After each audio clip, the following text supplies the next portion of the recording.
নমস্কার বন্ধুরা, কেমন আছেন সবাই? দি গ্রিন গ্রোয়ার্স চ্যানেলের একটি নতুন ভিডিও নিয়ে আমি আজকে আবার চলে এসেছি। বন্ধুরা, আমার ছাদের যে সজনে গাছটা আপনারা দেখেছিলেন, সেটা কিন্তু একটা বস্তায় ছিল এবং বস্তাটা ফেটে যতবার যায় ততবার একটা বস্তার মধ্যে দিয়ে দিই, কিন্তু এবারে ওকে রিপোর্টিং করবই। আবার একটা সমস্যা কী হয়েছে, রিপোর্টিং করার সময় আমি ড্রামে কী দিয়েছি সেইটা তো আপনাদের দেখানো হয়নি।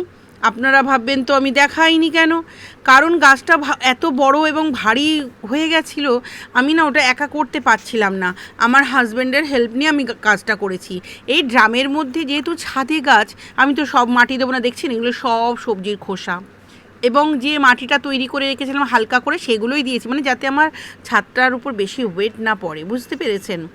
গাছটা আমি উপরে কিন্তু ডাল কিছু ছাঁটাই করলাম না, শুধু শিকড়টাকে কাটবো। যে মোটা মোটা শিকড়গুলো আছে হাজব্যান্ড ওইগুলোই কাটারি দিয়ে কেটে দিচ্ছে।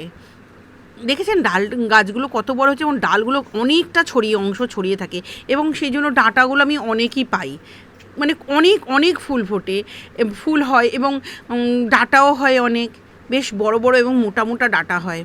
দেখেছেন কত বড় চারদিকে ছড়িয়ে পড়েছে। আমি কিন্তু ডালের কোনো ছাঁটাই করব না, আপনাদের বারবার বলছি।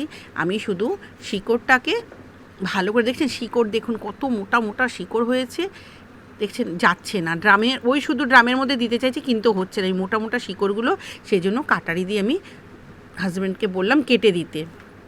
দেখুন কিভাবে কাটছে, না কাটলে বন্ধুরা ড্রামের মধ্যে দেওয়া যাচ্ছে না। দেখছেন, দেখুন মোটা মোটা শিকড়,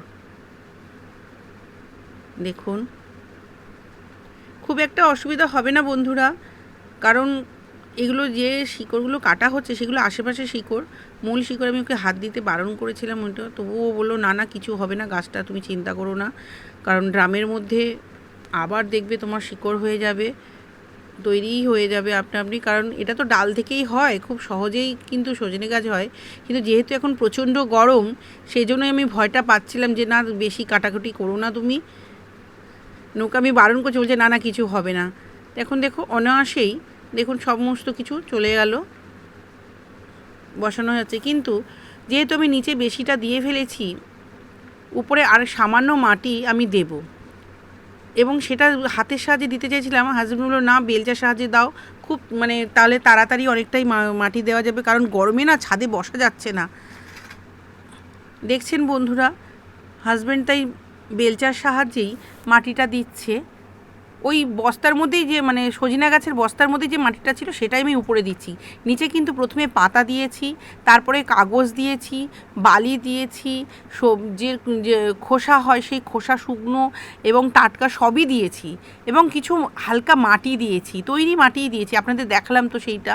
এবং উপরে আমি কি করছি, যেহেতু গাছটা অনেক বড় ও ভারটা রাখতে পারবে না, সেই জন্য ওই মাটিটা যাতে টাইট করে ওকে ধরে রাখে, ওই জন্য বস্তার ওরই মাটিটা যে গাছটায় বসানো মাটিটায় বসানো ছিল আমি সেটাই দেব। দেখছেন বন্ধুরা, ওটাই আমি দেব। এবং চারদিকে হাজব্যান্ড কী করলো, হাত দিয়ে ভালো করে মাটিটাকে ছড়িয়ে দিল যাতে গাছটা পড়ে না যায়। আপনারা তো গাছটা দেখেই বুঝতে পারছেন কতটা বড় হয়ে গেছে গাছটা।